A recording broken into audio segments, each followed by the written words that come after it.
আসসালামু আলাইকুম everyone, welcome to my channel. আজ আমি আপনাদেরকে তৈরি করে দেখাবো একটা মুখরোচক রেসিপি। আর এই রেসিপিটি হচ্ছে চাপা শুটকি ভুনা। অনেকেই এই চাপা শুটকির ভুনাটা অনেক পছন্দ করি। আমরা যতই মাছ মাংস খাই না কেন, এই শুটকি ভুনা ছাড়া যেমন চলেই না। গরম ভাতের সাথে আর চচ্চড়ির সাথে এই শুটকি ভুনাটা খেতে খুবই ভালো লাগে। আশা করছি এই লোভনীয় রেসিপিটি ভালো লাগবে।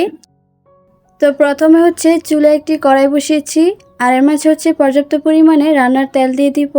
তেলটা গরম হয়ে আসলে এর মাঝে হচ্ছে 1/4 কাপের মতো রসুন কুচি দিয়ে দিব। আর এই রসুনটাকে আমি থেতলে নিয়েছি। এভাবে রসুনগুলোকে থেতলে নিলে এর ফ্লেভারটা অনেক গুণ বেড়ে যায় আর খেতেও ভালো লাগে। রসুন কুচিগুলোকে এভাবে তেলের সাথে কিছুক্ষণ ভেজে নিব।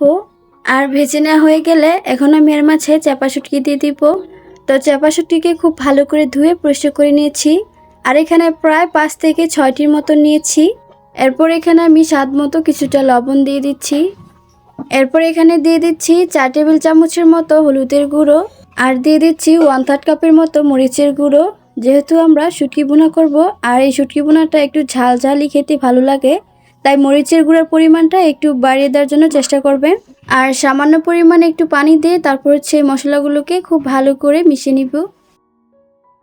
মশলাগুলো যখন ভালো করে কষিয়ে নেওয়া হয়ে যায়, এরপর এখানে আমি দিয়ে দিব 4 কাপের মতো পেঁয়াজ কুচি। আর চেষ্টা করবেন পেঁয়াজের পরিমাণটা একটু বাড়িয়ে দেওয়ার জন্য।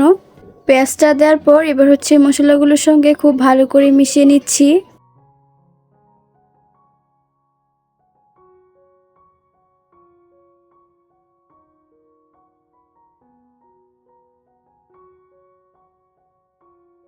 এরপর হচ্ছে একটি ঢাকনা দিয়ে ঢেকে দিব। আর এই পেঁয়াজগুলোকে হচ্ছে খুব ভালো করে কষিয়ে নিব। কিছুক্ষণ পর আমি ঢাকনা খুলে আবার একটু নেড়েচেড়ে মিশিয়ে নিচ্ছি, যেন নিচে দিয়ে লেগে না যায়। তো এইভাবে হচ্ছে পেঁয়াজগুলোকে ভালো করে কষিয়ে নিব। আর এতে করে কিন্তু পেঁয়াজটা খুব তাড়াতাড়ি সফট হয়ে আসবে।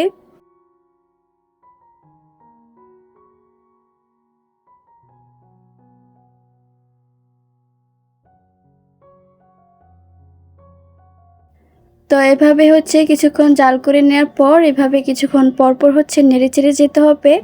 আর নিচে দিয়ে যেন লেগে না যায়, এদিকেও খেয়াল রাখতে হবে। আর যে কোনো শুটকি ভুনা তৈরি করতে হলে কিন্তু তেলের পরিমাণটা একটু বেশি দরকার হয়। তো অল্প আঁচে হচ্ছে অনেকক্ষণ ধরে জাল করে নেওয়ার পর এই শুটকি ভুনাকে তৈরি করে নিতে হবে।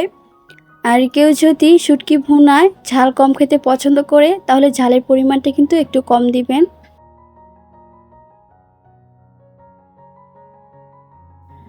তো এভাবেই জাল করে নেওয়ার পর হচ্ছে আমি এই ভুনাটা তৈরি করে নিব। আর শুটকি ভুনাটা যদি একটু ভাজা ভাজা করেন, তাহলে কিন্তু শুটকি ভুনাটা খেতে অনেক ভালো লাগে। তো আমার আজকের এই মুখরোচক রেসিপিটা কিন্তু একদমই তৈরি। তো আমি হচ্ছে এবার চুলা থেকে নামিয়ে তারপর একটি প্লেটে হচ্ছে সার্ভ করে নিচ্ছি। গরম গরম ভাতের সাথে আর চচ্চড়ির সাথে এই শুটকি ভুনাটা খেতে ভালো লাগে।